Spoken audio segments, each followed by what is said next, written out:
Need any more justification, because I know that they take a very warped interpretation of the Quran and of Islamist ideology, and therefore they already feel as though they're serving a much higher power, and that is their justification. But now this is increased ammunition. We sent someone over there who was at the time a serving member of the royal family in the name of, at the time, Queen and country, to go and kill members of the Taliban. And surely now the risk of retaliatory attacks on the streets of Britain has increased.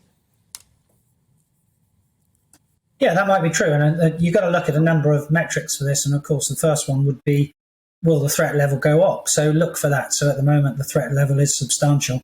I suspect it won't go up at the moment. And all the security agencies will be scanning the horizon and the various publications that the jihadist movements put out to see what the sort of mood music is in the encrypted sites that they go to see if this is something that we should worry about.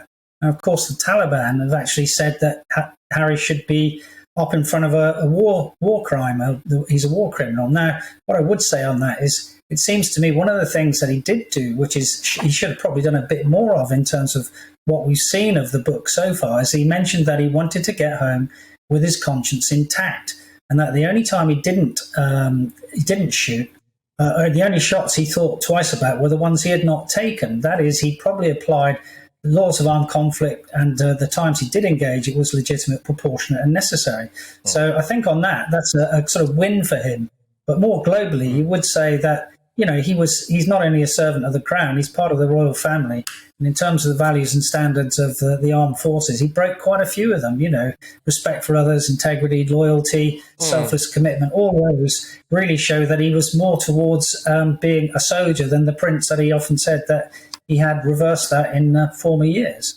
Look, I have an immense amount of respect for anyone who joins our armed forces, anyone who's willing to make the ultimate sacrifices, and indeed as well live with the horrors of the things that they have to see and go through. I can only imagine how terrifying that is, and I am very vocal about the fact that I don't think that we always treat returning members of our armed forces with the dignity and with the respect and with the care that we can. Mental health crisis, housing crisis, etc., issues with addiction, all of that kind of stuff. But when it comes to publishing your kill count, that's not really the done thing in the military, is it?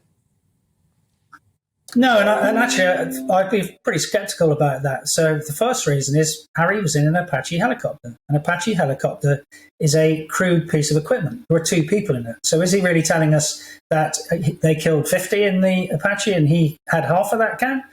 Did he claim all 25 and the other guy didn't? He was firing 30mm cannons, 70mm rockets and Hellfire missiles. Some of these, destroy people and blow them to bits. You can't ID these, and very rarely were they all counted. So I'm sceptical about the number. The number should not have been in there anyway, and that's a disaster. I mean, people just don't talk about these things either in open forums, or they may have swinging a lamp one-to-one with a mate, but very few people actually know how many people they killed. It's pretty irrelevant. You're trying to achieve your mission, not seeing how many you can kill. Sometimes it's used for propaganda effect in terms of, for example, the female sniper in the Soviet Union who killed 300 people in the Soviet Union, but that's for information operations. Very few people would be able to tell you, I killed X number of people, and very few people want to know that information. No, you just mentioned there about the validity of this number that you said. I absolutely defer to your knowledge on this. He seems to be saying that with the technology that he's got, he can be absolutely certain that he's killed 25 people on his second tour. I mean, the only thing worse than whipping up a potential international and national and family-based jihadist security risk would be if it's actually based on lies. Are you sceptical about the truth of it? It sounds like you are.